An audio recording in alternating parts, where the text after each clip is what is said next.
Ujambo na karibu tena mpendwa msikilizaji, mahali popote panapoendelea kusikiliza na kutegea sikio sauti hii. Hii ni sauti ya ndugu yako Imani Mchimbwa katika siri ya mambo yaliyofichika, na kwa ruhusa yake Loba Tite na tena mbele zenu wapendwa wasikilizaji, na kipindi na mada hii ambayo tayari mzaliwa wa pili Zulula San ameshaleta kwetu. Ndugu zangu, tema ambayo mnayoiona kwa siku ya leo ni tema ambayo wow, ina mafunuo ya kutosha sana. Yaani mtaenda kujifunza mambo mengi ambayo hamjawahi na hamngefikiria kuyasikia katika kila aina ya imani nje na ukweli huu mnaosikia kwa siku ya leo. Kwa sababu ya nini? Kwa sababu tutaingia katika siri ya uumbaji, yaani kuonyesha kile ambacho kinachojificha ndani ya uumbaji, ndani ya bahari. Maana watu walio wengi sana wanataka kujua ni nini maana ya bahari. Bahari ni kitu gani? Na kwa nini kuna aina, yaani bahari kwa nini ina chumvi, ila unapoangalia kuna mito ambapo hauwezi ukapata chumvi ndani mwake. Haya yote ni maswali ambayo walio wengi wanapenda kujua, lakini sio siri ambayo tunayotaka kwenda kuwaambia kwa siku ya leo. Maana kuna siri kubwa inayojificha, inayofichika, aidha inayofichwa ndani ya bahari. Ndio maana namshukuru Loba Tite, muumba pekee wa kweli, ambaye ananiwezesha kila mara kuwa mbele zenu kutoa haya nitakayoyatoa, kwa sababu mafundisho ya leo ni ya kina kweli kweli. Ni mafundisho ambayo unatakiwa uwe tayari ili upate kuyapenya, upate kuyaelewa vizuri, ili kutoa kila aina ya wasiwasi, kila aina ya mafundisho ya uongo uliowahi labda kuisikia. Lakini kuhusiana hiki tutakachokigusia, hakuna yeyote kati yao wote wanaojiita kwamba ni manabii mitume ambao wameshawahi kuyagusia. Na ni kwa sababu tunaye mzaliwa wa pili Zulula San, ambaye ni mwalimu pekee anayekuja ili kutuokoa, kutuotoa kabisa katika ule ujinga kwanza wa dini, ujinga wa kiroho, na hapa sasa tumerudi nyumbani kwetu. Hatuwezi kuongelea siri zinazoonekana na zisizoonekana bila kuongelea bahari, na mtajua kwa nini bahari. Kabla ya kuwafunulia siri ya bahari, tutaingia kwanza katika maana ya nini, maana ya bahari, kwa sababu tunasema bahari kwa sababu tayari ni tafsiri ya Kiswahili ambayo inaitwa bahari, ila ukienda katika tafsiri ya Kifaransa au za Kiingereza, wao hawaiti bahari, si ndio? Kila watu wanaita kulingana na lugha ambayo wanayoiongea, ila sisi tunajua kwamba katika Kifaransa bahari inaitwa ocean, na hata mkiingereza, nyote Waingereza unaweza ukasema sijui kama ni ocean anaweza nini, gisi mnavyoita, hivyo ndivyo wanavyoita. Ila mnatakiwa kuelewa kwamba neno hili ocean lazima limekuwa na chimbuko yake, na hiyo chimbuko sio katika lugha ya Kifaransa, hapana, wala ya Kiingereza. Nao pia walifanya tafsiri kutoka katika lugha nyingine. Ndio maana katika historia ya Wagiriki neno ocean ambayo itawakilisha Kiswahili bahari linatokana na lugha ya Kigiriki, yaani Kigiriki cha kale kabisa. Na hiyo ambayo wanaita ocean, wanasema kwamba alikuwa ni mhusika mmoja ambao wataita kwamba alikuwa ni mungu wa uongo katika mitolojia ya Wagiriki, aliyejulikana kwa jina la Ocean aiza Titon, yani Titon Ocean. Na hapa hivi tayari tumeshafanya tafsiri katika Kifaransa aiza katika Kiingereza, lakini tutaenda kuambia namna alivyoitwa katika lugha hiyo ya zamani ya kale ya Kigiriki. Kwa hiyo huyu atakayeita Titon Ocean, yeye alikuwepo hata kabla ya ujio wa miungu yote ambayo wataenda kuiongelea katika mitolojia ya Wagiriki aidha hata ya Warumi. Kwa hiyo ni Titon waliokuwa wakitawala katika kipindi hicho kabla ya miungu mingine ambayo wataenda kuita Kwa hiyo jina lake kabisa aliitwa Okeanos katika Ugiriki. Okeanos. Sasa katika Kifaransa hizo Kiingereza ndio wataita sasa, watabadilisha Okeanos, wanasema ocean. Yaani hapo ndipo mnavyotakiwa kuelewa. Na kati ya hizo titon ambazo waliitwa Okeanos, kulikuweko na titon iliyowakilisha muda, majira, na ilijulikana kwa jina la Titon Kronos. Na hiyo Titon Kronos, yeye hakuwa na nguvu sana kuliko huyo Titon Ocean, aya Titon Okeanos. Titon Okeanos ndiye aliyekuwa na uwezo zaidi sana kuliko huyo Titon Kronos ambaye atawakilisha muda, majira. Sasa huyo Titon Kronos ndiye atakayezaa miungu hiyo ya uongo ambaye inajulikana kwa jina kwa wakati huu kwa jina la Zeus, aiza Jupiter, kwa sababu Zeus ni katika Ugiriki, lakini unapoenda katika Urumi wanamuita Jupiter. Na pia kuna yule ambaye wataita Poseidon, ndiye ambaye wataita tena Neptune. Kuna mwingine ambaye Hades na kadhalika. Hiyo ni miungu sasa ya uongo iliyozaliwa sasa na huyo Titon Kronos.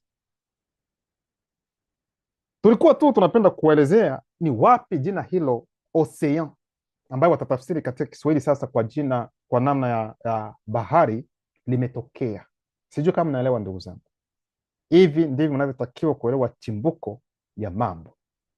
Na katika hali inayoonekana wanawaambia kwamba kuna bahari 5.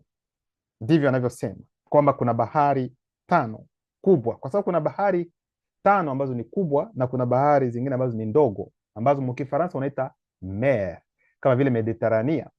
Wanaweza kaita kwamba ni bahari ya Mediterania, si ndio? Lakini bahari ndogo, sio zile bahari kati ya bahari kubwa ambazo wanazihita. Nafikiri hapa mnaelewa vizuri. Kwa hiyo mnaposikia kwamba nasema bahari tu, yani ni kati ya hizo bahari ambazo wanasema wao kwamba ni 5, na wanasema kwamba kuna bahari ya 6 ambayo iko katika kujiunda huko barani Afrika, ndivyo wanavyosema. Na wanasema bahari ya kwanza kuhusiana na ukubwa wao, wanasema ni bahari ambayo inaitwa bahari ya Atlantic. Aidha tuseme kwamba hizo bahari 5 ambazo wanazitaja, kuna bahari ya Atlantic, kuna bahari ya Arctic, kuna bahari ya Kusini, kuna bahari ya Hindi, kuna bahari ya Pacific. Hizo ndio 5 ambazo wanasema, na moja nyingine ya 6 wanasema kwamba bado ingali katika kujiunda huko Afrika. Kwa hiyo ndio maana kabla ya kuwafunulia siri ya bahari, ni nini kinachojificha ndani ya bahari, ni vyema kwanza kujua namna gani walizipa majina hizo bahari, walitoa majina hayo namna gani. Maana tumetaja wanasema Pacific, wanasema Hindi, bahari ya Hindi. Walitoa hayo majina namna gani? Walipatia hayo maji majina hayo kulingana na kitu gani? Kwa hiyo wanawambia kwamba kulikuwepo na wanasema wale ambao wanaosafiri kwa njia ya bahari zaidi sana, wanasema Kifaransa za Kiingereza navigato, mmoja ambaye ni Mreno. Hata katika mafundisho katika historia tuliwahi kupata hivyo shuleni kwa muda wa kutosha kabisa, ambaye alijulikana kwa jina la Ferdinand Magellan. Kwamba huyu Magellan alikuwa akisafiri, akifanya safari zake za baharini. Sasa kwamba akagundua bahari moja kubwa ambayo ni bahari ambayo ilikuwa kimya sana kwa mujibu wake, na akaipa jina la bahari ya Pacific, kwa sababu ni bahari ambayo ilikuwa kimya, yani kulikuwa ni kimya, amani. Kwa hiyo akasema hii itaitwa bahari ya Pacific. Na kabla ya Ugiriki, kabla ya Ulaya kuwepo, kabla ya Marekani kuwepo, kabla ya Asia kuwepo, neno bahari lilikuwa tayari linajulikana, lakini sio kwa jina hilo hilo bahari katika lugha ya Kiswahili, aidha katika lugha ya Kifaransa ambao watasema ocean, bali ni katika lugha ya zamani ambayo ni Douala ya kale, lugha ya kwanza kabisa kuzungumzwa katika dunia hii. na bahari katika lugha ya Douala ni tube. Tube, ukisema tube unamaanisha bahari kwa wakati huu, ambayo tafsiri hiyo bahari. Wanasayansi wanawambia kwamba kuna bahari 5 kama nilivyowaambia, na kwamba ya 6 bado iko katika kujiunda.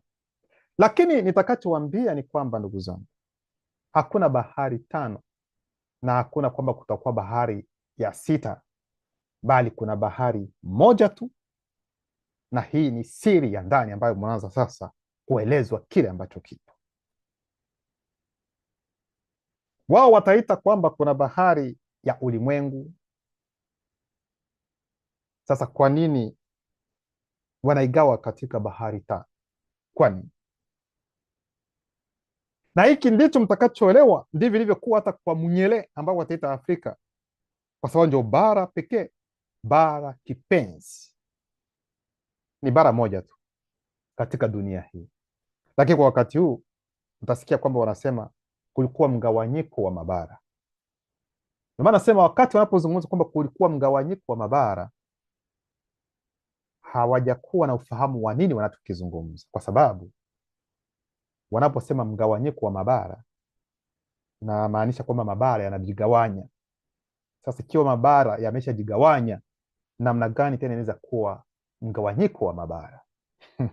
Loba, haya ni maarifa, usahihi wa mambo. Ili useme kwamba kuna mgawanyiko, ina maana kwamba hicho kitu kilikuwa kimoja alafu kikajigawanya ili kuwepo.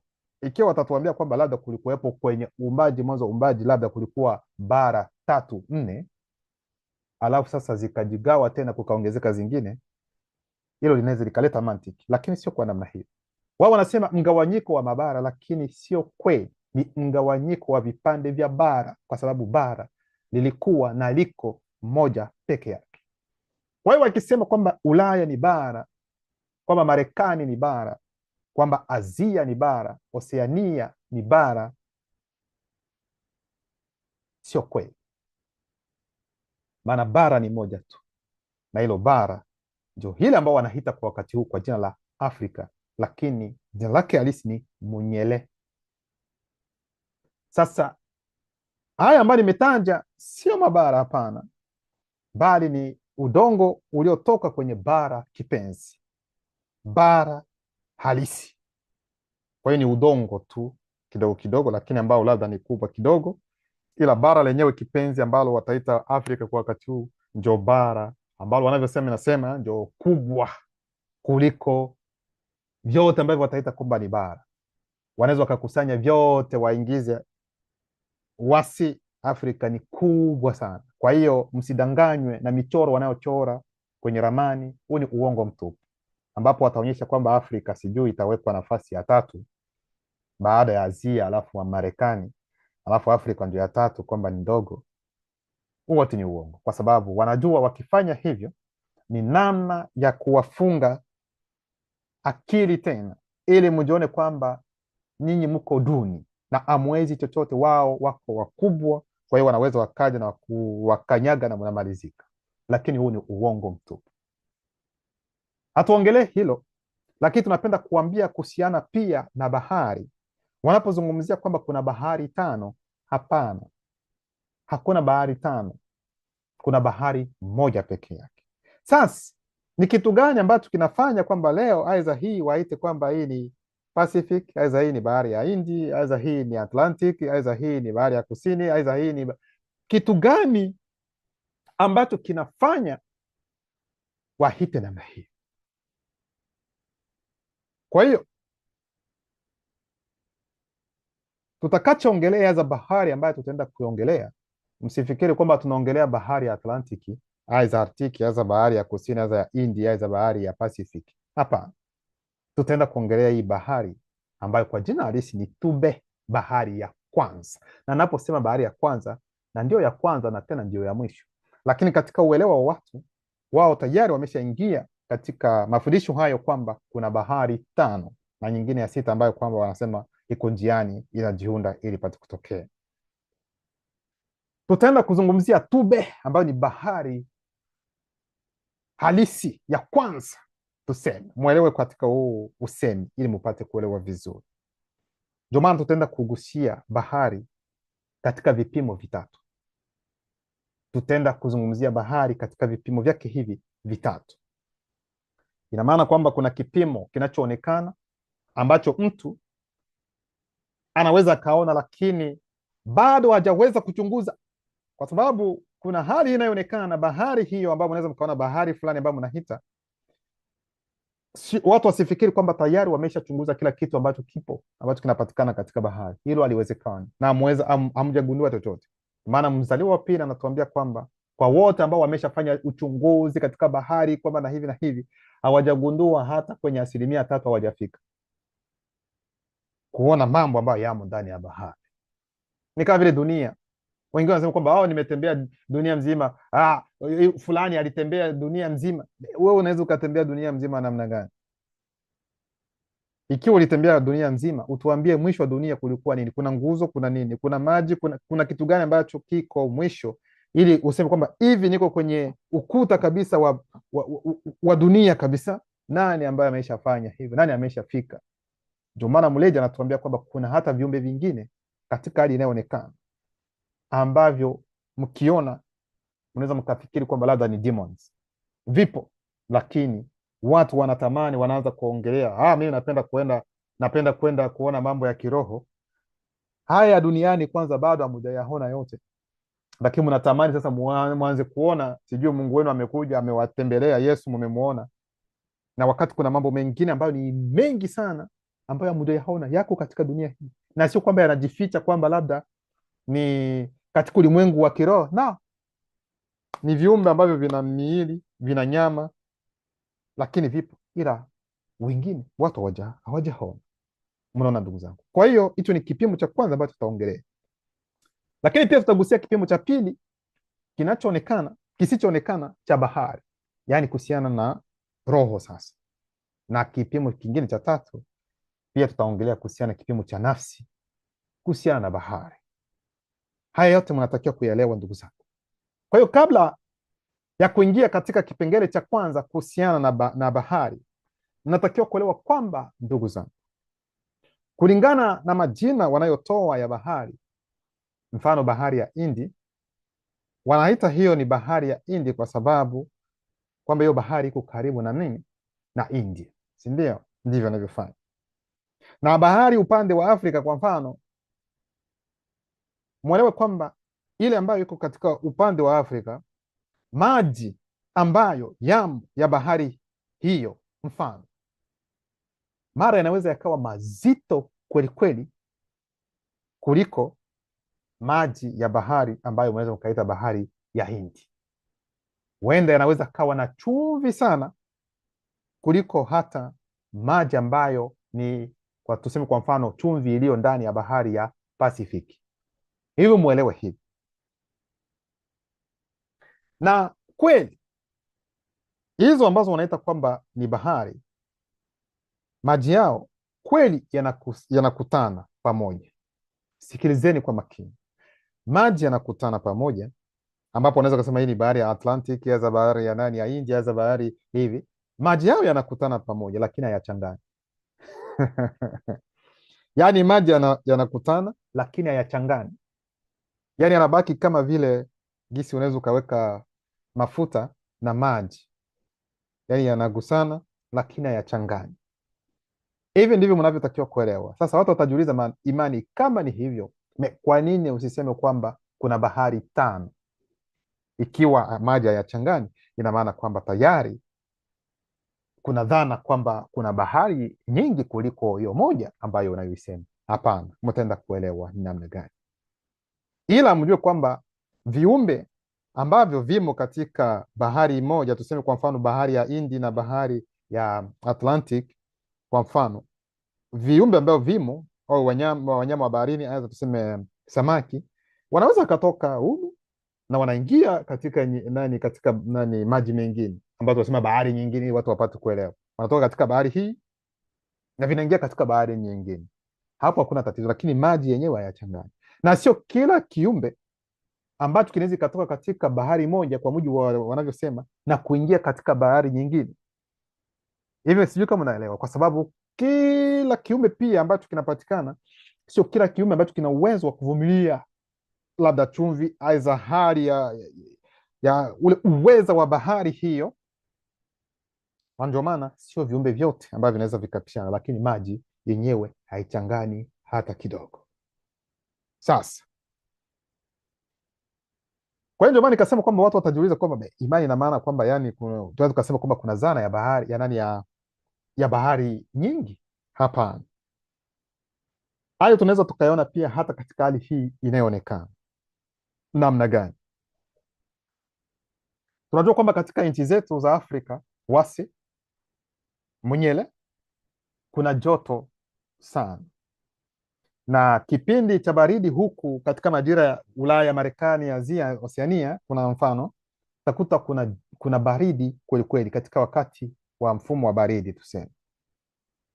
Lakini sasa jiulize, kwa nini baridi ambayo ipo Ulaya, kwa nini haivuki hadi kufika katika bara letu la Afrika, na watu nao pia wanahisi ile baridi ambayo inayotoka huku? Kwa nini haivuki?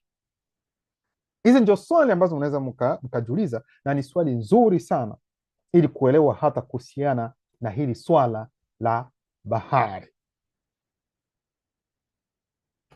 kwa sababu unatakiwa kuelewa kwamba katika hali ya hewa pia kuna sheria na kuna kikomo. Yaani baridi kwa mfano ya Ulaya inawezi ikafika sehemu na haiwezi ikavuka, kwa sababu kwanza, kitu cha kwanza ni sheria ambayo imewekwa kiroho, na cha pili kuna hali ya joto ambayo ipo ambayo haitakubali kupenyeza hiyo baridi kuingia. Hilo mnatakiwa kulielewa vizuri. Ni sheria ambazo zipo za kiroho kuhusiana na hayo maswala. Mnaona ndugu zangu? Kwa hiyo tunaanza sasa kwenye kipengele cha kwanza, kipimo kinachoonekana cha bahari. Kitabu cha Temusea ambayo wataita Ayubu sura ya 7 mstari wa 10 nasema, je, hapa ni Temusea anayezungumza. Je, mimi ni bahari au mnyama wa baharini, hata uniwekee roho za maji kulizunguka? Hapa tuko ndani ya Biblia Kala Tambale, wapendwa, tuko ndani ya Biblia Kala Tambale. Temusea anauliza kwamba je, yeye ni bahari au yeye ni mnyama wa baharini, hata kwamba wamwekee roho za maji walinzi kumzunguka? Kwa hiyo huyu patriaki wetu ambaye ni Temusea, wataita Ayubu, ambaye alikuwa ni mweusi. Hata yeye mwenyewe anasema hivyo katika Ayubu 30:30 kwamba ngozi yake ni nyeusi. Kwa hiyo sijaiba, kwa sababu Biblia yote, historia yote ni ya watu weusi. Ili analoliongea hapa, analiongea ikiwa katika bara letu kipenzi, bara pekee, wase mwenyele ambao wataita Afrika. Anauliza ikiwa yeye ni bahari, ikiwa yeye ni tube, au yeye kweli kweli ni mnyama wa baharini, ili kwamba awekewe ulinzi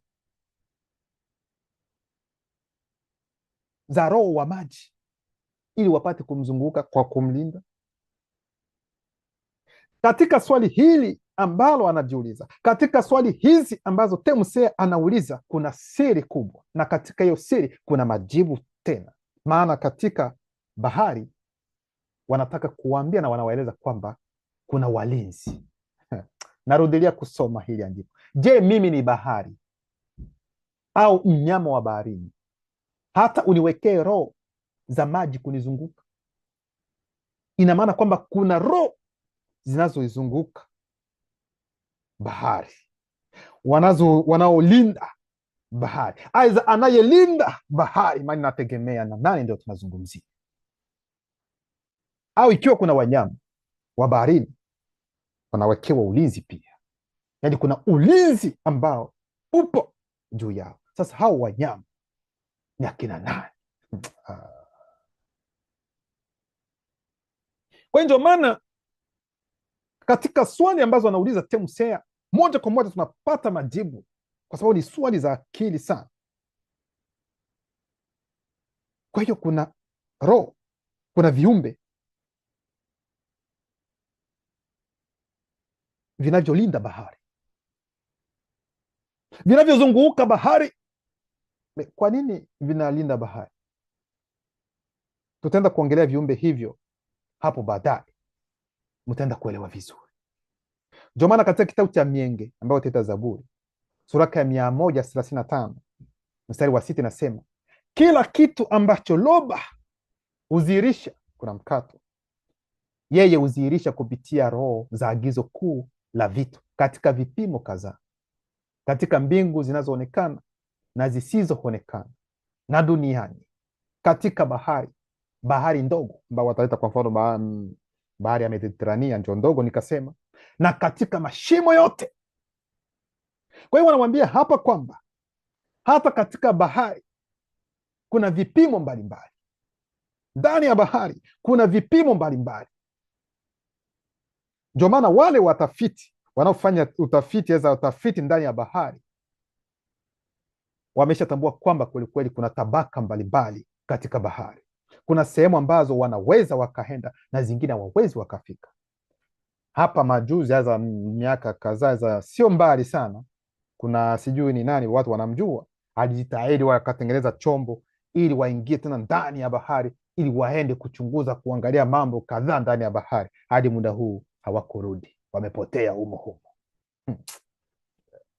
Kwa hiyo kuna sehemu ndani ya bahari ambapo hata utumie chombo cha namna gani hakiwezi kikafika, na kinaweza kikaangamia na yani kuharibika.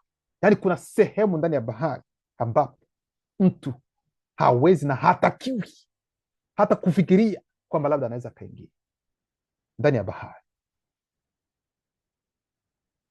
Na kuna samaki hata pia ambazo haziwezi, kuna samaki zingine ambazo haziwezi zikashuka kwenye vilindi vya bahari, haziwezi, kwa sababu kuna nguvu ya maji ambayo iko tofauti sana. Na ndio maana katika bahari kuna tabaka mbalimbali, kuna uweza ambako kadiri unavyoshuka kadiri kuna hali nyingine ya uweza wa hali ya juu ya maji. Kwa hiyo hata kuna aina za samaki ambazo haziwezi zikashuka chini, zinaweza zikafariki moja kwa moja. Hapa mnaanza kupenya vizuri kujua siri halisi, na hiyo sio siri yenyewe tunaenda polepole, kwa sababu chini zaidi ya bahari, kutokana na shinikizo la maji, viumbe vingine haviwezi vikashuka chini. Ndio maana kuna kikomo gisi ilivyo, na hayo mambo tunaona hata katika hali inayoonekana. Unaona kuna hizi ndege ambazo ni za kivita, zenyewe zinapanda juu sana, lakini tuseme kwa mfano wanapofikia kwenye karibu na stratosphere, tuseme kwa mfano, wanatakiwa kuweka nini zile nani wanasema za oxygen, lazima waziweke, kwa sababu vinginevyo bila kuweka wanafariki moja kwa moja, kwa sababu huko hakuna oxygen. Kwanza, kitu cha kwanza, oxygen hakuna, na mtu anatakiwa kuwa na oxygen ili kupumua, na ikiwa huko hakuna, yani unafariki. Yani kile tunachokiona huku katika inaonekana ndivyo ilivyo hata ndani ya bahari. Na kitu ambacho unatakiwa kuelewa ni kwamba unapotoka nje uangalie juu gisi mbingu ilivyo, iambia kwanza ambao unaiona hapo, na uchukue sasa hapo gisi ulivyo katika dunia hii, katika udongo alafu uende chini. Ule urefu ambao unauona kwenda juu ndio urefu ulio tena hadi chini huko. Sasa uelewa ni nini tunachokiongelea. Sasa bahari, elewa sasa, unapoona maji bahari, unaona gisi iko deep. Ikiwa unaona kwamba kwa mfano uko hapo, uangalie juu mbinguni gisi unavyo mbingu huko juu, na tena uchukue sasa hivyo gisi ulivyo hapo, na ndivyo ilivyo chini pia, kwa sababu sisi tuko kwenye katikati. Ni kama vile tumeshawahi kuleta mfano wa chungwa, unaikata katikati, ndivyo ilivyo. Hii juu ndio tunaona hii, na chini sisi tunaishi katikati hapa, alafu chini tena kuna sehemu yani chini tena zaidi huko. Nafikiri hapa mnaanza kupenya vizuri. Ndio maana tukienda katika kitabu cha Temusea ambayo teta Ayubu sura ya 36 mstari wa 29 nasema, tazama udhihirisho wa mapenzi ya loba hutandaza mawingu kufunika misingi ya bahari. Maana yake misingi ya bahari imefichwa kwetu sisi walio katika hali inayoonekana, kwa sababu bahari pia ina misingi yake, yaani imeanza kutengenezwa. Kwa hiyo hiyo misingi hiyo ya bahari kwetu sisi tulio katika hali inayoonekana imefichwa. Kwa hiyo hakuna mtu ambaye anaweza akashuka hadi kwenye vilindi aende kuona msingi wa bahari uko namna gani.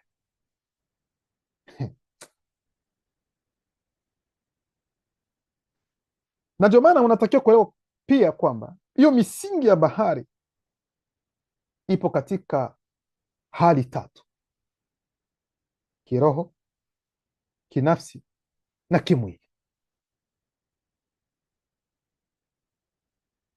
Ndio maana kitabu cha Theodosia sura yake ya 38 mstari wa 16 inasema, je, umepenya hadi kwenye vyanzo? Je, umepenya hadi kwenye vyanzo, ndani ya vilindi vya bahari, ambako wanyama wakubwa ambako wanyama wakubwa wa baharini hukaa? Alama ya kuuliza. Je, umetangatanga kwenye vilindi vya ulimwengu? Alama ya kuuliza. Hatutaongelea kuhusiana na vilindi vya ulimwengu, hatuko kwenye bahari, nitasimamia hapo. Je, umepenya hadi kwenye vyanzo, ndani ya vilindi vya bahari, ambako wanyama wakubwa wa baharini hukaa? Alama ya kuuliza. Hapa kwa nini anasema namna hii? Kwa nini anaongea hivi? Anasema kwamba je, wewe umeshawahi kupenya na kwenda kwenye vyanzo, yaani ndani kabisa ya vilindi vya bahari, ambako kuna wanyama wakubwa wa baharini huwa wanakaa huko? Sasa hawa wanyama wakubwa wa baharini ni wanyama wa namna gani? Wanakaa huku kufanya kitu gani? Watasema wanaishi. Tunaenda polepole. Theodosia anatuuliza, je, umepenya hadi kwenye vyanzo, ndani ya vilindi vya bahari, ambako wanyama wakubwa wa baharini hukaa? Nani ambaye ameshawahi? Hiki ni kipimo kingine cha bahari, ambapo wanyama wakubwa wa baharini hukaa. Sasa ndio maana nikauliza, ni aina gani ya wanyama hawa wakubwa wa baharini wanaongelewa hapa? Maana tunajua kwamba kuna samaki kama vile nyangumi, kuna samaki nyingine ambao wanaweza kuita samaki papa, kuna aina mbalimbali ambao ni wanyama wakubwa pia wa baharini, ni kweli, na kadhalika ni wanyama pia wakubwa wa baharini. Je, ni hao ambao wanaongelewa hapa katika Theodosia? Jibu ni hapana, sio hao wanaongelewa hapa. Wanyama wanaongelewa hapa kuhusiana na siri ya bahari sio hao wanyama ambao tumetaja hapa na wengine ambao wanaweza kutajwa baadaye, nyangumi, samaki papa na wengine. Kweli ni wanyama wakubwa wa baharini, bali wao wapo katika uso unaoweza kuonekana wa bahari. Ndio maana mnaweza mkaona nyangumi anaonekana, bali kuna wanyama wakubwa wa baharini katika kipimo kinachoonekana, lakini na nusu kiroho katika bahari, ambao watu hawawezi kuona na hawatakiwi kuona. Kwa hiyo kuna aina zingine za samaki haziwezi zikafika katika nafasi hiyo, haziwezi. Ndio maana tunaenda katika mienge ambayo wataita Zaburi ya 69:35 nasema, na wamsherekee wote waliomo katika mbingu zisizoonekana, na wanaojulikana wa dunia, na wanaojulikana wakaao katika bahari. Kwa hiyo kuna viumbe vinavyoishi katika bahari, kuna aina mbalimbali ya samaki, bali kuna aina zingine za maisha ndani ya bahari ambavyo hatujawahi kuona na hatutakiwi kuona, kwa sababu kuna madhara yake ambayo yanaweza yakatokea pia kwetu. Ila ni wanyama ambao wana miili, wana nyama, sio kwamba ni roho. Hapa wana miili, wana nafsi. Ndio maana kitabu cha Dina Beba kumrazi, yaani Samueli wa pili sura yake 15 mstari wa 14 inasema, wakati sehemu ya chini ya bahari ilipofunuliwa, kuna mkato, na misingi ya ulimwengu ikaonekana, kulikuwa na viumbe vya kwanza visivyoelezeka, vilikuwa na mwonekano na urefu wa kutisha, na vilijaliwa uwezo unaopita ufahamu wote wa hali inayoonekana. Kwa hiyo wanatupatia ufunuo hapa kwamba kuhusiana na bahari tunayoijua kwamba kuna kipimo kilichokatazwa cha bahari, ambapo hakuna hata watafiti wa bahari wanaweza kuingia, hawawezi. Wakati sehemu ya chini ya bahari ilipofunuliwa, ndivyo wanavyotuambia, maana yake sehemu ambayo hata mtu hawezi kuona kwa macho yake, wala kutumia chombo chochote kile ambacho wanaweza wakatumia. Lakini pia wanawaambia kwamba misingi ya ulimwengu inaonekana, ilifunuliwa watu ili wapate kuona, na sio kila mtu ambaye anaweza kaona, ili kuonyesha kwamba hata dunia, ulimwengu ina msingi. Sasa msingi wa dunia ni kitu gani? Umejengwa na kitu gani? Kwa unaonyeshwa vilindi vya bahari, lakini pia kukafunuliwa pia na msingi wa ulimwengu, ili watu wapate kuona kwamba huko chini kuna mambo ya ajabu ambayo yanatisha sana. Maana yake kuna msingi wa ulimwengu. Msingi umeundwa na kitu gani? Wakati sehemu ya chini ya bahari ilipofunuliwa na misingi ya ulimwengu ikaonekana, kulikuwa na viumbe vya kwanza visivyoelezeka. Ndivyo wanavyotuambia, vilikuwa na mwonekano na urefu wa kutisha, na vilijaliwa uwezo unaopita ufahamu wote wa hali inaonekana. Yaani kila aina ya uwezo ambao unaweza ukafikiri katika dunia hii imepita katika ufahamu wote huo, hawapo katika hiyo, yaani nguvu ya hali ya juu. Kwa hiyo chini kabisa ya bahari kuna viumbe vya ajabu ambavyo huwezi ukaelezea, vina mwonekano na urefu wa kutisha kwelikweli, vilijaliwa uweza, nguvu, mamlaka unaopita ufahamu wote wa hali inaonekana. Na hapa ni katika tu kipimo kinachoonekana. Ni viumbe kama jinsi nilivyosema, vilivyo na mwili, vilivyo na nyama, vilivyo na vifupa, bali katika mwonekano mbalimbali, katika hali inayoonekana ndani ya bahari. Na wanamwambia kwamba kati ya viumbe hivyo, yani ni viumbe vya kwanza kuumbwa na vipo hadi muda huu. Maana wanasayantifiki wao wanasema kwamba kuna aina mbalimbali za maisha katika bahari ambazo kwamba zilipotea, kwamba hazipo tena. Hapana, sio kwamba zimepotea, hapana, hazijapotea. Aina hizo zipo hadi muda huu, lakini hazipandi juu ya uso wa bahari kutokana na sheria moja aiza nyingine, kutokana na muda maalum, kutokana na muda za wakati maalum ambao wanaweza kutoka. Kuna wengine ambao watasema kuna samaki mkubwa mmoja ambaye anaitwa kalama, sijui mkiswahili kama ndio hivyo hivyo kalama. Wanasema kwamba hazipo, sijui zimeshapotea, kwamba zitawahi kuwepo. No, kwamba zinaonyeshwa tu kwamba ukubwa wao, urefu, nini, kila kitu, lakini hazijawahi kuwepo. Hapana. Hivi watu wanafikiri kwamba wanajua kila kitu ambacho kimo ndani ya bahari. Hivi wameshachunguza vilindi vya bahari, kuna kitu gani? Kuna nini ambacho kiko ndani? Kila wakati si mnaona bahari, mawimbi kila wakati, kila siku, kila sekunde yanaenda yanarudi. Hamujajiuliza ni kitu gani ambacho kinaendelea? Ni kupenda kuambia kwamba bahari pia inapumua, bahari inaishi. Ndio maana kabla ya kuongelea bahari, tunaangalia kile kwanza kinachopatikana ndani ya bahari katika kipimo kinachoonekana cha kimwili kwanza. Wakati sehemu ya chini ya bahari ilipofunuliwa na misingi ya ulimwengu ikaonekana, kulikuwa na viumbe vya kwanza visivyoelezeka. Vilikuwa na mwonekano na urefu wa kutisha na vilijaliwa uwezo unaopita ufahamu wote wa hali inayoonekana. Ndio maana kitabu cha Temusea ambayo wataita Ayubu sura yake 40 mstari wa 15 hadi 19 inasema namna gani?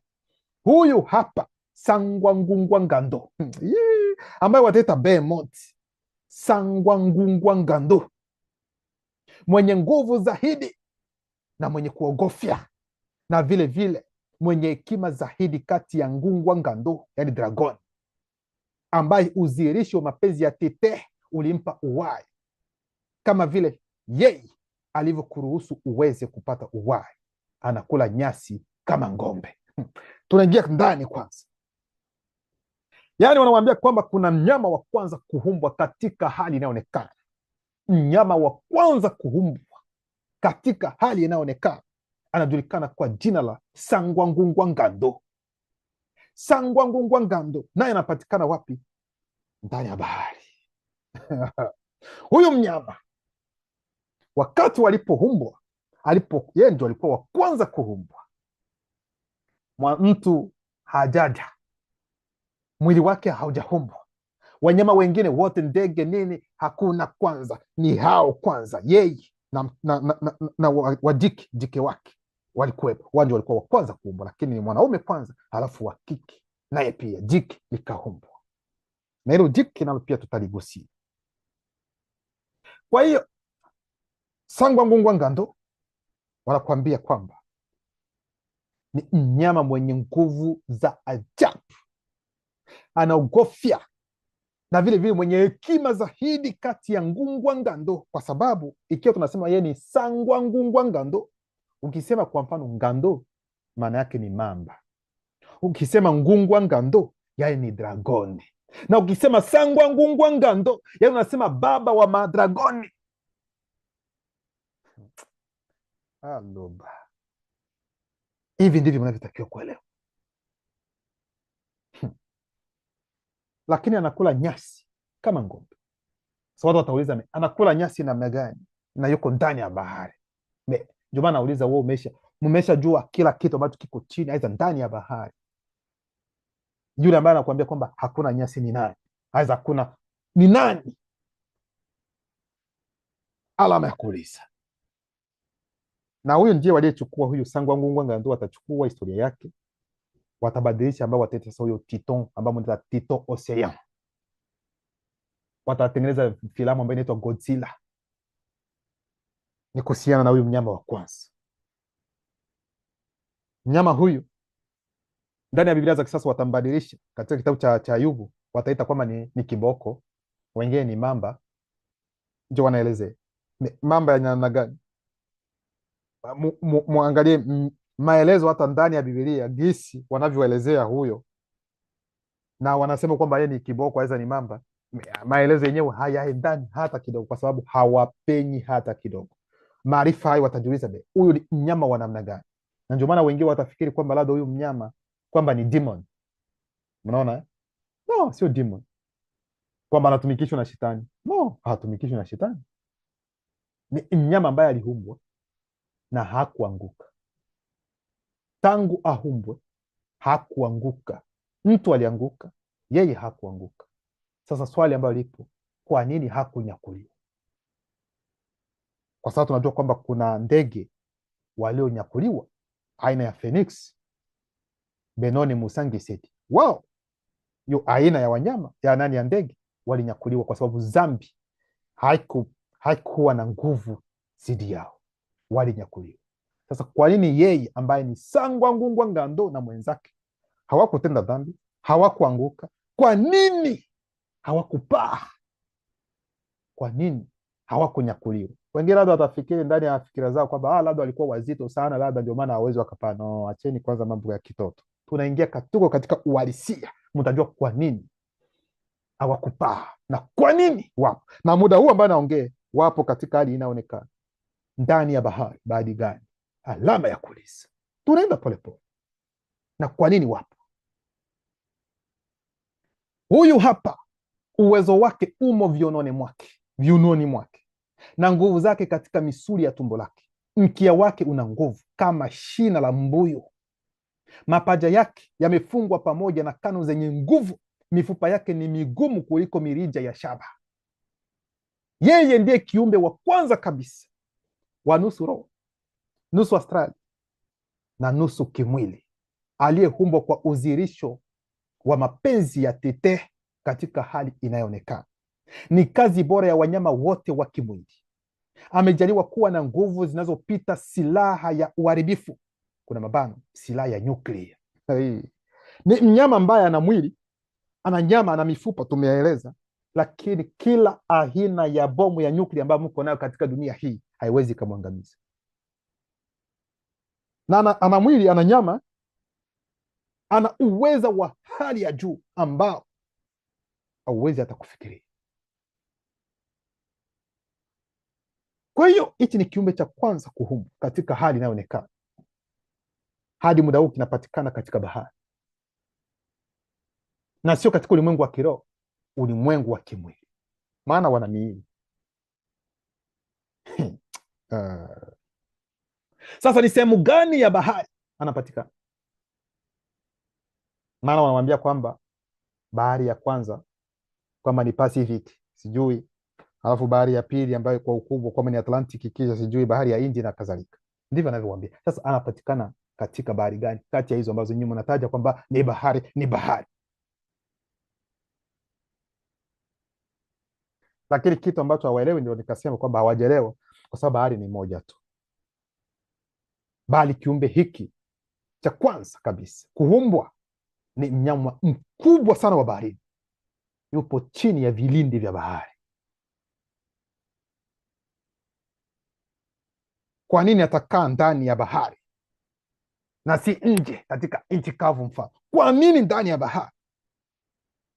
Wanaendelea kusema chakula chake pia hutoka milimani, ambapo wanyama wote wa mwitu huchezea. Analala katikati ya ukuu wa bahari, kutoka katikati ya shimo lenye kina kirefu sana la giza la ajabu pembezoni mwa bara.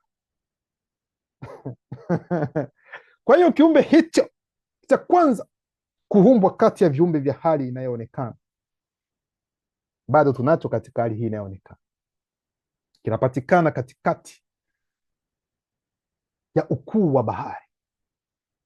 Ndio maana wanawambia analala katikati ya ukuu wa bahari, kutoka katikati ya shimo lenye kina kirefu sana la giza la ajabu pembezoni mwa bara. Ni katika bara gani? Tunajua kwamba bara ni moja tu, ambalo ni wasi, ambayo ni Afrika, na yuko peke yake. Kuna wengi pamoja naye, watu wanawambia kwamba ana mke wake wa kike yuko pale, ana watoto wake, uzao wake upo. Sikilizeni kwa makini, tunaingia moja kwa moja.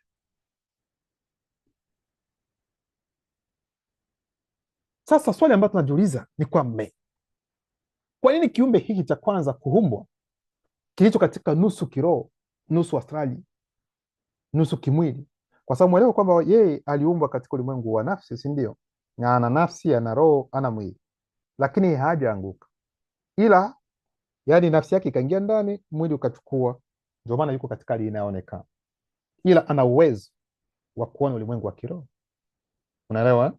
Ana uwezo wa kuona ulimwengu wa kiroho, ana uwezo. Sasa kwa nini kiumbe kama hichi kinaishi katika bahari pamoja na wazao wake? Kwa nini? Kwa hiyo kitu mtakachokijua ni kwamba, ndugu zangu, wanyama hawa wakubwa wanaishi katika msingi wenyewe wa bahari, yaani tuseme kwenye tabaka ya mwisho kabisa ya bahari inayopakana na ulimwengu wa roho wa baharini, kwa sababu kuna ulimwengu wa kiroho ndani ya bahari pia. Sasa wao wanapakana, yani wao wako, yani unapotoka katika ulimwengu wa kimwili tu, yani ndio unaingia katika ulimwengu wa kiroho, lakini wa bahari. Yaani kuna tundu, naposema tundu watu wasielewe tofauti. Kwa nini hawakunyakuliwa? Kwa nini wanyama hawa wao ambao hawakutenda dhambi hawakunyakuliwa? Wakati wa gharika walikuwa wapi? Wakati gharika ilipotokea, ikiwa hawakunyakuliwa, ni kweli sawa, walikuwa wapi? Aloba, haya yote watu watajua namna gani? Hilo sitaliongelea hapa kwa sababu sio mada ya siku ya leo. Kwa nini wapo hadi muda huu? Kwa nini wanaishi katika bahari hadi muda huu? Unatakiwa kuelewa ni kwa sababu wao ni walinzi. Wao ni walinzi, ndio maana wapo. Ndio maana tunawambia hii ni siri iliyofichika ya bahari. Mnaweza mkasikia kuhusiana na tsunami, mnasikia kuhusiana na vimbunga mbalimbali. Natawaambia kwamba ni Kifaransa sema plaque tectonique, inafanya kimbunga. Ni nini kinachofanya kwamba mambo hayo yatokee? Tunajua kwamba kweli dunia inaishi, lakini ni nini sababu ya hivyo vimbunga, tsunami? Ni nini kinasababisha? Tutawaambia, mtaenda kujua.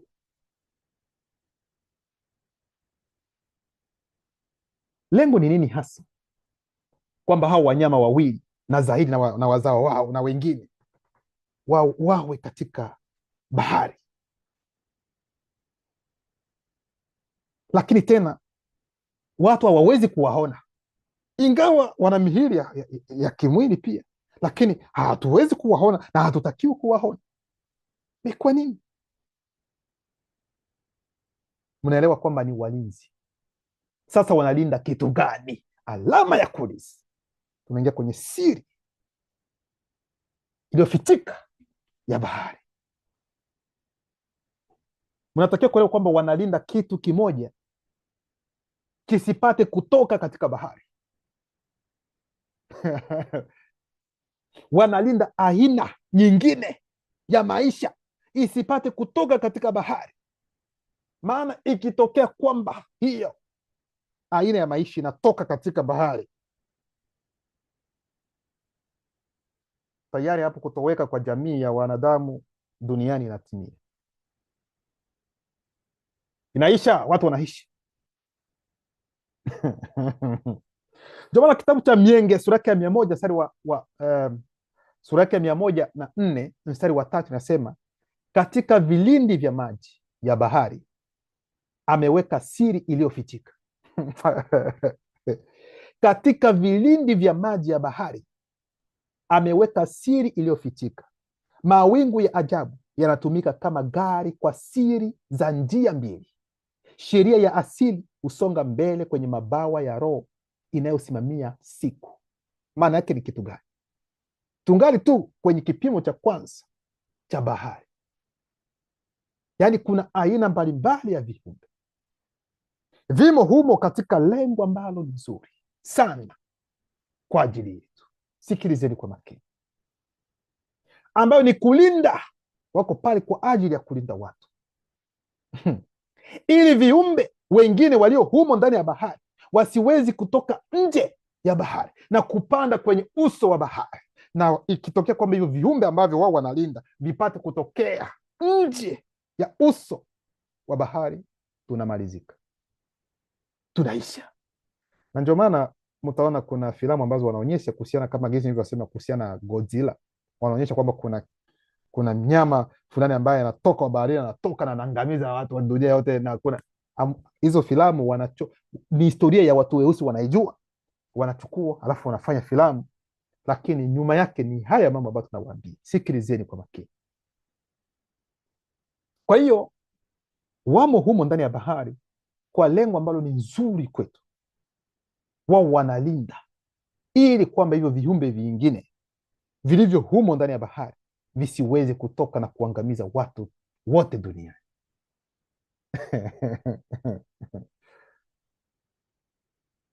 Sasa hao viumbe ambao wanaweza wakatoka nje ya bahari ni akina nani? Hizi ndio swali ambazo ni muhimu kujua.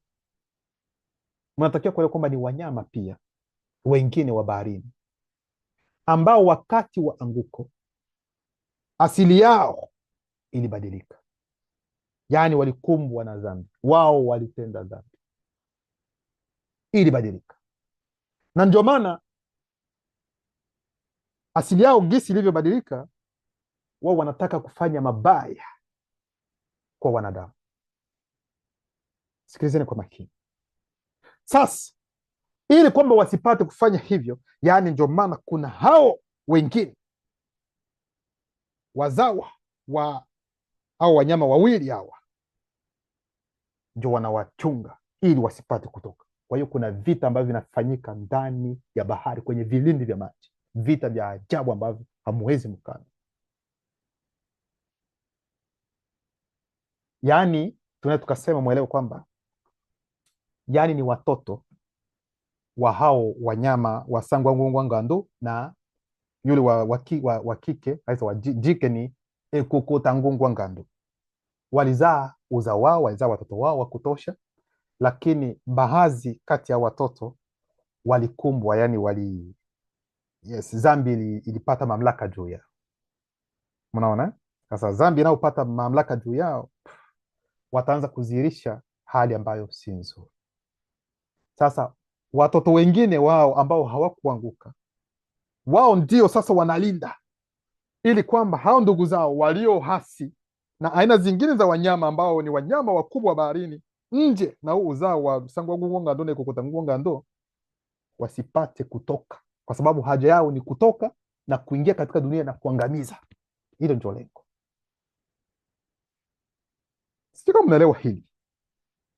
Watu wapo tu bahari ya tunaingia, lakini kilicho chini ya bahari ambapo hatuwezi tukaona hizo nini, lakini matokeo yake sasa ndio tutayaona, na ndio haya ambayo tunaongea.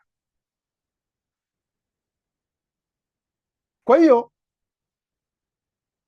ndio sababu wao wanataka kufanya mabaya,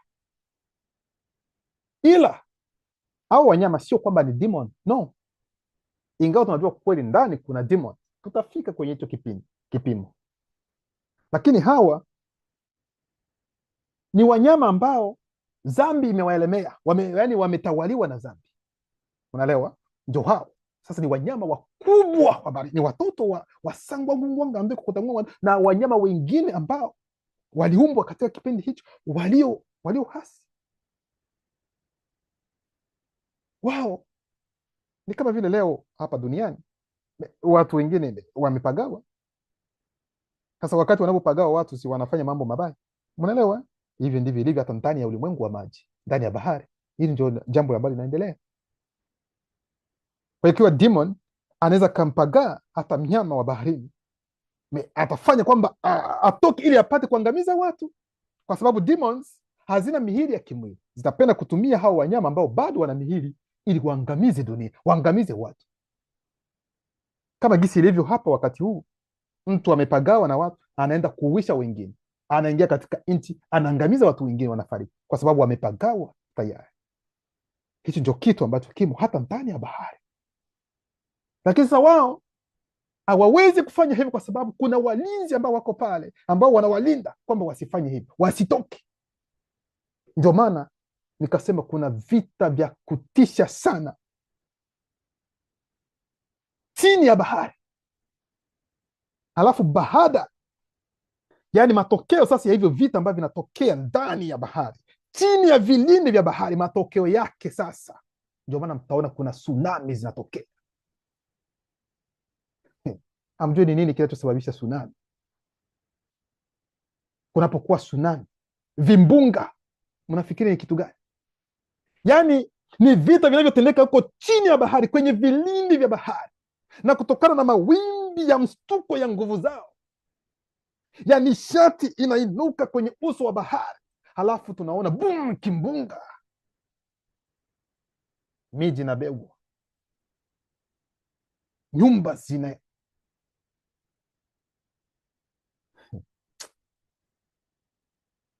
haya yote ni kwa sababu wanyama hao yani wanalinda, ili kwamba hao ambao wamesha kuwa na hali asili tofauti wasipate kutoka nje, kutoka kwenye uso wa bahari. Kipengele cha pili ni kipimo cha kichawi cha bahari. Sasa kipimo cha kichawi cha bahari, maana ndani ya bahari, aidha ndani ya vilindi vya bahari, tumeshaona kwamba kuna ulimwengu ambao unatulia, unaenea kabisa, ulimwengu kabisa. Kuna viumbe ambavyo muonekano wao Mulidi anatuambia kuna viumbe ambavyo muonekano wao, ukiona tu hicho kiumbe, hasa hivyo viumbe, muda huo huo utatamani ufariki. Mulidi anasema hivi, utatamani ufariki. Sio demon, ni viumbe tu ambavyo vina mwili, vina nyama, vina kila kitu. Yani kuitokee kwa mfano siku moja uone kimoja kati ya hivyo viumbe tu ambavyo vipo chini ya bahari, Muledi anakuambia utatamani ufariki siku hiyo hiyo, muda huo huo wewe utatamani ufariki, uwezi ukavumilia. Kwa hiyo mwelewe kwamba, ndugu zangu, katika vilindi vya maji vya bahari, ambapo tunajua kwamba kuna kikomo kati ya hali inayoonekana na hali ya astrali, wanyama hao wako kwenye ukomo, kwa sababu wao wana nafsi pia, na pia wanyama wote wana nafsi, lakini wao walikuwa kwanza nafsi hai na hawajatenda dhambi. Kwa hiyo wao wana uwezo wa kuona hata demons, wana uwezo, wanaona demons katika ulimwengu wa kiroho, wakiwa katika ulimwengu huu unaoonekana. Sio kwamba wataingia na miili yao katika ulimwengu wa nafsi wa kiroho, haiwezekani, kwa sababu damu na nyama haviwezi vikaingia katika ulimwengu wa kiroho, ila wao wana uwezo, kama jinsi hata watu, neno likiruhusu kwamba unapata maono, unaweza ukaona kwa macho ya roho yako, aza roho yako, yes, hiyo ni sawa, unaweza ukaona kwa macho ya roho yako, unaona ulimwengu wa kiroho. Kwa hiyo hawa wanyama pia, yani wako kwenye, tuseme, kwenye huu mpaka wa hali inayoonekana na ulimwengu wa nafsi, wako pale, wanajua hiyo njia, wanaijua vizuri bila matatizo. Kwa hiyo unatakiwa kuelewa kwamba ndani ya maji kuna demoni pia za majini. Sasa unaona kuna demoni za majini, lakini sio maji kama gisi unaweza ukaingia ndani ya maji unaoga nini, kwamba demoni ziko humo humo. No, ziko katika ulimwengu wao pia, ila ndani ya maji, na huu ni ulimwengu wa kiroho, upande wa kichawi. Sasa hizo demon zinaweza zikatoka, hiyo ni kawaida, hazina miili, zinaweza zikatoka, ni roho. Kwa mfano zinapomtokea mtu, tuseme kwa mfano demon ambayo imo katika bahari ya Hindi, mfano naposema iko bahari ya Hindi, sio kwamba unaingia ndani ya bahari unaona demon hiyo, no, ni humo humo, lakini katika ulimwengu mwingine wa bahari hiyo.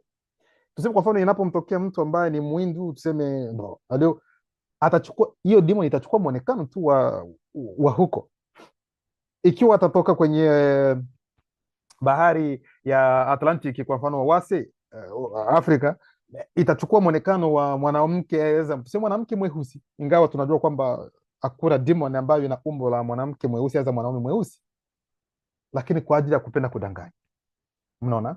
Kwa hiyo hizo demon zenyewe zitachochea, zitawapagaa hivyo viumbe vingine ambavyo viko humo, ambavyo si demon, lakini ambavyo hali ya dhambi iliwaelemea, yaani walibebwa kabisa, wakadhibitiwa na hiyo dhambi.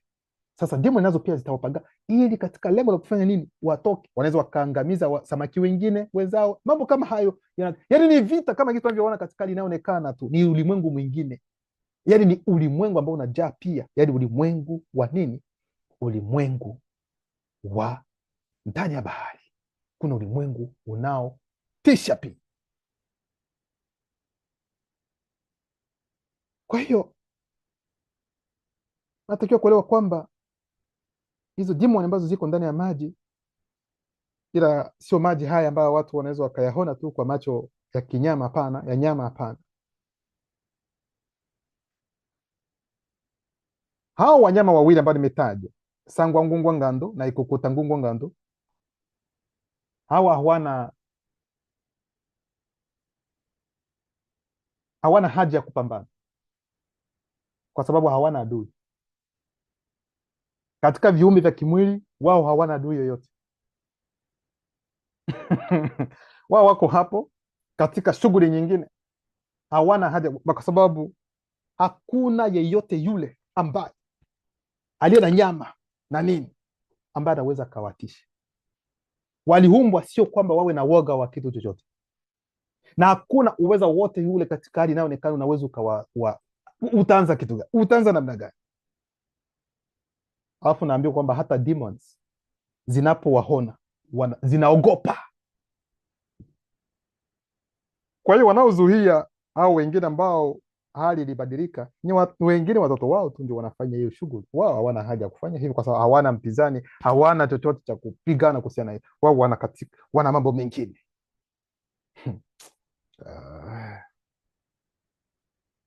Ndio maana kitabu cha Temusea sura yake ya 41 mstari wa 22, hapa sasa unazungumzia Ekukotangungwa Ngando ambaye wataita Leviathan. Kuna nguvu nyingi shingoni mwake, hivi kwamba mbele yake hata menguma madiba ambayo zita nguva za majini ushikwa na woga. Hicho ndicho nilichosema, hicho ndicho nilichokisema. Kwa hiyo Sangwangungwa Ngando na Ekukotangungwa Ngando, wao hawana haja ya kupambana na aina yote ile ya viumbe vya kimwili, maana hawana adui, bali nikasema ni wazao wao wanaopambana ili hao wengine waliobadilika asili yao kutokana na dhambi wasipate kutoka kwenye uso wa bahari, kwa sababu ni kati ya wanao, ndivyo nilivyosema, walioguswa na dhambi, walibadilika asili yao, ndio wao ambao wako hivi. Kwa hiyo wanawambia kwamba wanyama hawa wawili, demoni zikiwa hata karibu tu, zinawaogopa, zinashikwa na woga wa ajabu na wanakimbia. Kwa sababu wanyama hao, mtajiuliza, mbona wako kimwili tu? Sasa tatizo, mnatakiwa kuelewa kwamba wanyama hao wana nguvu ya kiroho ya hali ya juu, na wanaona ulimwengu wa kiroho wa kichawi pia katika bahari wanaona. Ingawa wanyama hao wako kimwili astrali, lakini wanatoa uwezo wa kiroho ili kuwafanyia mabaya hao menguma madiba ambao walizaliwa tuseme majuzi, ukilinganisha na au wanyama wawili Sangwangungwa Ngando na Ekukotangungwa Ngando. Kitabu cha Mienge ambayo teta Zaburi 74:13 nasema mudima madiba ebaiti ailoba mudima madiba ebaiti, yaani roho wa maji ya awali, roho wa maji ya kwanza, ana uwezo wa kupasua bahari, kuvunja vichwa vya joka kubwa mbaya la baharini, kuvunja mafuvu ya huyu mnyama mkubwa na kumgandisha demon papa. Tunaingia sasa kiundani. Kwa hiyo wanawambia kwamba mudima madiba ebaiti, yeye ni roho wa agizo kula vitu, kaka yetu wa kiroho. Yeye ndiye msimamizi anayesimamia maji ya awali, maji ya kwanza. Wanawambia kwamba yeye ana uwezo kuliko viumbe vyote vilivyo ndani ya bahari. Hata huyu Sangwangungwa Ngando, Ekukotangungwa Ngando, wote wako chini ya mamlaka yake, kwa sababu yeye ni roho wa agizo kula vitu, anayesimamia maji. Ni kitu kingine, ana uwezo wa hali ya juu. Sasa anasema kwamba ana uwezo wa kupasua bahari, kuvunja vichwa vya joka kubwa mbaya la baharini. Hilo joka kubwa mbaya la baharini ni joka la namna gani? Hii sio demon, hapana. Hii ni joka ambalo lilibadilika asili, lilitenda dhambi, lilikubali dhambi pia, kuvunja vichwa vya joka kubwa mbaya la baharini, kuvunja mafuvu ya huyo mnyama mkubwa na kumgandisha demon papa. Hapo sasa ndio wanatoa tofauti kati ya huyo mnyama mkubwa baharini ambaye ni joka kubwa mbaya la baharini wanafanya tofauti na nani? Na demon papa. Hii ni demon sasa, ni vitu viwili tofauti. Kwa hiyo Mdima Madiba Ebaidi, yeye ambaye ni roho wa maji ya awali ya kwanza, ana uwezo kuliko viumbe vyote ndani ya bahari. Kwa hiyo ndio maana nikasema kwamba kuna baadhi ya wanyama wa baharini ambao waliguswa na hilo anguko, waliona uhusiano wa karibu na demon. Mnaona? Kwa hiyo ni hizo demon ambazo zitaanza kuwavuvia, ni hizo demon ambazo zitawapagaa ili kwamba wawe na hali ambayo si nzuri, na kutaka kwamba boom, watoke chini ya vilindi vya maji, ili watoke kwenye uso wa bahari na waingie kuangamiza, kwa sababu Mulira anakuambia kwamba kimo walicho nacho kwanza. Unaweza ukaona unafariki hata pale pale tu na uoga gisi yani unaweza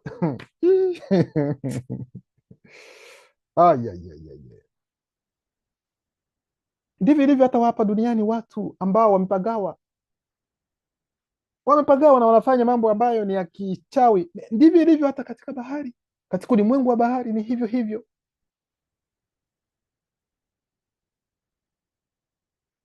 Kwa hiyo wanyama hao walio katika huduma ya Luba, sehemu ambapo wapo, yani ni kwenye mlango kati ya ulimwengu wa kiroho wa maji na ulimwengu wao.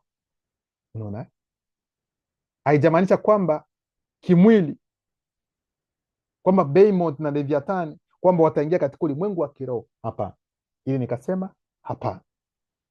Ndio maana katika kitabu cha Esombe sura yake 26 mstari wa 50 nasema, kwani silaha ambazo tunapigana nazo si za kimwili, lakini zina uweza kwa fadhila ya neno la Luba kuangusha ngome zilizoshikiliwa na demon ya majini yenye nguvu ya mahali pa juu. Maana yake ni nini? Yaani mitume walikuwa wanajua hayo pia, maana hata nguvu za majini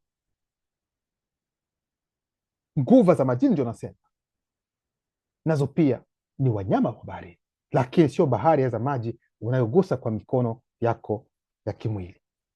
Yaani ni katika upande usionekana wa maji, maana hawana mihili ya kimwili, hapana, bali wanaweza kutenda na kuingia katika mihili ya wanyama walio ndani ya bahari,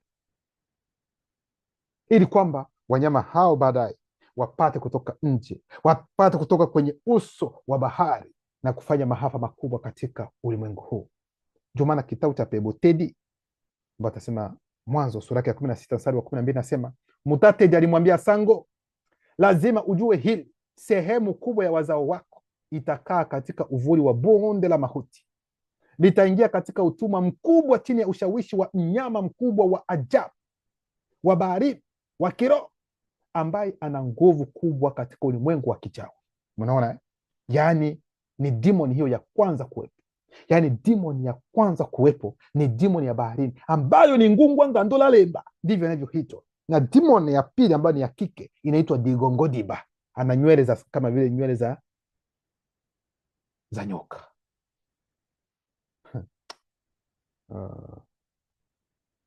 Kwa hiyo hii demon ya kwanza kuzaliwa hii imezaliwa namna gani? Kwa sababu tunajua kwamba demon zilizaliwa kutokana na muungano kati ya malaika walioanguka na baadhi ya wanyama mamalia duniani. Unaona? Kwa hiyo sasa hiyo demon ya kwanza hiyo kuwepo nayo pia inaitwa Ngungwa Ngando lakini Lalemba. Yaani ilitokana namna gani? Yaani kuna malaika aliyeanguka aliyekuja kutembea na mmoja kati ya mabinti ya wale wanyama wa kwanza wawili walioumbwa. Hivyo mnaelewa vizuri. Ndipo hiyo demon ya kwanza ikazaliwa sasa, kwa sababu kabla ya hapo walikuwa na miili, walizaliwa wakawa na miili kawaida, halafu kabla ya gharika ndipo wakaangamizwa miili yao, wakaangamizwa na nafsi, sikabaki tu roho chafu kama gesi ilivyokuwa tu, lakini bila miili ya kimwili na bila na nafsi. Hivi mnatakiwa kulielewa namna gani hata demon zilivyozaliwa. Ndio maana kitabu cha Muna Nusadi ambao wataita Jidit sura ya kwanza mstari wa 3 hadi 8 nasema, Alipotazama aliona kitu cha maji, roho wa maji kumrazi, mwanaume mweusi mwenye nywele zilizokauka zilizojikunja kumrazi, amevaa kitambaa kiunoni na mkanda wa dhahabu safi kiunoni mwake. Uso wake uling'aa kama umeme, macho yake yalionekana kama miali ya moto, mikono na miguu yake ilimeta kama chuma kilichosuguliwa. Mudima Madiba Ebaiti, roho wa maji ya awali, aiza maji ya kwanza, akamwambia, usiogope, nende Mudima Madiba Ebaiti, yani mimi ni roho wa maji ya kwanza aliyetokea zamani za kale kwa mama ya Busi, za mama wa Busi, wakati yeye angali mtoto. Alipatikana katika kitanda cha kitoto kwenye ukingo wa mto mtakatifu. Hivyo kwako pia wewe nani, yani Munanusadi, umepewa kujua siri za nguvu za kiroho. Njoo, toka katika mwili wako unaonekana, yani mwili wa kimwili, nami nitakuonyesha ulimwengu wa mengu madiba, yani nguva za majini. Kwa hiyo muda huo, yani Munanusadi ambao tata Judith, naye pia kuna roho waagizo kula vitu ambaye anaitwa Mudima Madiba Ebaiti, yani ndiye aliyemtokea mama yake wa Busi akamwambia atengeneze kile kitanda cha mtoto wake ili aende kumhifadhi kwenye ukingo wa mto mtakatifu. Haya mambo tunajua. Kwa ndiye aliyemtokea tena Munanusadi ili kumwambia, kwenda kumwonyesha sasa mambo ambayo hizo mengu madiba, nguva za majini zinavyofanya katika ulimwengu wa maji. Kwa hiyo mwanaelewa kwamba katika ulimwengu wa maji kuna aina mbalimbali za vipimo vya demon za majini, kwa sababu ni kama vile hapa duniani mnaona kwamba kuna aina mbalimbali za wanyama, kuna makundi mbalimbali, kwa sababu sio kila nyama ambayo itakaa na nyama mwingine, hapana. Kwa hiyo nao pia ndivyo ilivyo, lakini wote wako kitu kimoja. Lakini kila watu, yani kila aina ya demon ina ulimwengu wake humo ndani ya maji. Mnaona hicho ndugu zangu? Kwa hiyo ndio maana kuna demon za daraja la juu na kuna demon za daraja la chini. Hii ndio maana yake. Kwa hiyo ina maana kwamba hawapo kwenye level moja, na hawapo hata katika ulimwengu wao. Sio wote kwamba watu watakaa sehemu moja, hapana. Yani wengine watakuwa katika level ya juu, wengine watakuwa katika level ya chini, kulingana na uwezo na nguvu walizo nazo za kichawi. Mnaona ndugu zangu? Roho wa maji alimsafirisha Munanusadi katika roho hadi ufalme wa mengu madiba, yani nguva za majini. Kutoka huko aliona jiji kubwa ambalo katikati yake kulikuwa na kila aina ya viumbe wa kike katika ulimwengu wa maji. Yani dunia ndani ya maji kuna ulimwengu wa kutosha kabisa, lakini sio maji haya ambayo unaweza ukachukua na kunywa. No, hapa ni katika upande usioonekana wa maji. Ni kama vile wakati ambapo Jokis alipokuwa akitembea juu ya maji, Dale ambaye ni Petro naye akasema kwamba Muledi, kama ni wewe kweli kweli niruhusu nami niji. Alitembea, lakini baadaye akafanya nini? Macho yake ya kiroho yalifunguka, ndani ya maji akaona nini? Akaona mengu madiba, akaona demon yake, akaogopa, ndio maana akaanza kuzama. Jokis awe nisaidie. Jokis akachukua hivyo ndivyo unavyotakiwa, lakini unaweza ukaangalia tu, ikiwa sio macho yako ya kiroho uwezi ukaona chochote, kwa sababu hawapo katika hayo maji ambao wewe unaweza ukaogelea kwamba hata kushika kwenye mguu. No, hilo halipo. Ndio maana kitabu cha Mukaisedi sura yake ya 11:2 hadi 7 nasema, Mukaisedi akanena na kusema, nilikuwa nikitazama katika maono yangu wakati wa usiku, nikaona upepo ukivuma kutoka kwenye pembe 4 za upeo wa bahari. Hata demoni zenyewe hazitaki niongee vizuri. Hey, loba. Mukaisedi akanena na kusema, nilikuwa nikitazama katika maono yangu wakati wa usiku, nikaona upepo ukivuma kutoka kwenye pembe 4 za upeo wa bahari. Kwa nini upepo ulivuma?